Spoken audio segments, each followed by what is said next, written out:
today, of course, the buzzword is no longer Jew. Again, the post-Holocaust era has delineated that taboo to remain in place alongside other extreme forms of racial slur. So in place of Jew, we have Israel, Zionists, because hating Jews is no longer politically correct. But hating Israel and Israelis is now the correct way to hate Jews today. People will tell you it has nothing to do with anti-Semitism. They're just bleeding heart liberals who feel bad for whatever's going on in the Middle East.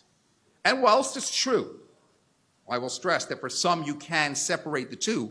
For the overwhelming majority, the lines have become fundamentally blurred, and reality speaks for itself. Because when a Jewish rabbi in Italy is stabbed on account of what's going on in Israel, and when a Jewish businessman in France is beaten because of what's going on in Israel, and when a Jewish professor is boycotted in the United States because of what's going on in Israel, and a Jewish student is cursed on the streets of London because of what's going on in Israel, then it's no longer to do with Israel and no longer to do with Zionism or with so-called occupation, and it has everything to do with Jew and Judaism and anti-Semitism.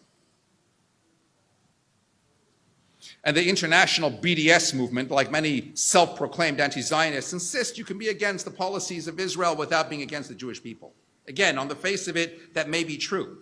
But the hard fact is that Israel is known as the Jewish state, and the Jewish people see Israel as a safe haven from persecution. So whilst separate, the two are inextricably linked to the point and to the extent that one is invariably seen as an extension of the other. That these double standards exist speaks for itself. Mainstream culture is finding cover for the age-old hatred of Jews. They figured it out.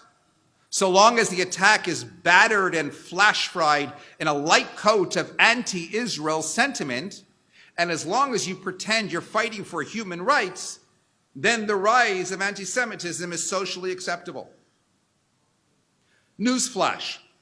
Your anti-Zionist comment is anti-Semitic even if in every other second of your waking life you work to empower the oppressed and believe yourself not to have a racist ideology in your head. Those attributes just simply make it easier to say sorry afterwards. Your anti-Zionist comment is anti-Semitic when used in conjunction with any historical anti-Semitic slur, such as Zionists are money-grabbing, Zionists control the media, bank monopolizing, etc. Your anti-Zionist comment is anti-Semitic if you say you hate Zionists. People don't hate political philosophies enshrined by international law. You can find neoliberals morally bankrupt. You can find neoconservatism dangerous, but you don't hate liberals or conservatives. Your anti-Zionist comment is definitely anti-Semitic when you equate or compare Israel with Nazi Germany.